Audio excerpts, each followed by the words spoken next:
C'est assez jubilatoire de voir utiliser l'article 72 de la Constitution après le débat qu'on a eu tout à l'heure sur la question de la sécurité.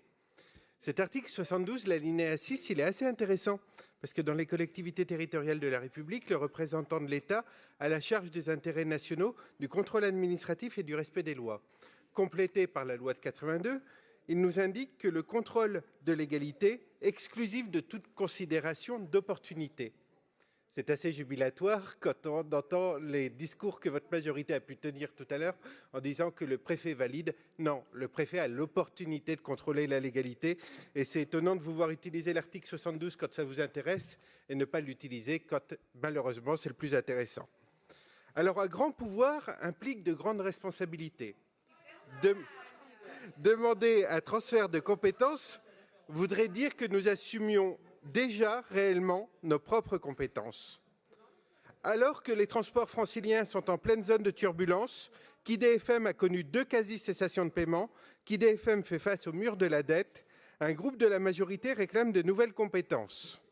Ainsi, sur la santé, quand il réclame ces nouvelles compétences, je rappelle à notre hémicycle que la présidente de l'EPAPS soutient la fermeture de 3 hôpitaux à Longjumeau, Orsay ou Juvisy au profit d'un hôpital high-tech sur le plateau de Saclay avec au passage la suppression de 1000 lits. La même qui reprenait « Si on me prend Saclay, il ne me reste plus que les pauvres. Il me reste 1 million d'habitants qui n'habitent pas à Saclay, mais qui sont tirés par la dynamique du plateau de Saclay ». Cette présidente de l'EPAPS, je ne vous cache pas qu'elle est aussi présidente de région. Donc chacun pourra déduire, pas d'hôpitaux pour les pauvres et un bel hôpital pour les riches. C'est à peu près la vision que vous avez aujourd'hui. Alors, moi, j'ai quand même quelques questions pour l'UDI. Vous voulez fixer un SMIC régional? D'accord, à quel niveau? Vous voulez avoir la compétence de Pôle emploi? Est-ce qu'il faut rendre aujourd'hui l'argent qui est dans le PRIC? C'est quand même des questions qui pourraient nous intéresser. Et enfin, moi, j'ai quand même, quand je vois Madame Moigeux qui veut toutes les compétences, alors qu'elle n'aime pas le débat, qu'elle ne veut que des mandatements et refuse toujours un minimum de transparence. Que dire du registre de transparence d'ailleurs, qui n'existe toujours pas dans notre collectivité?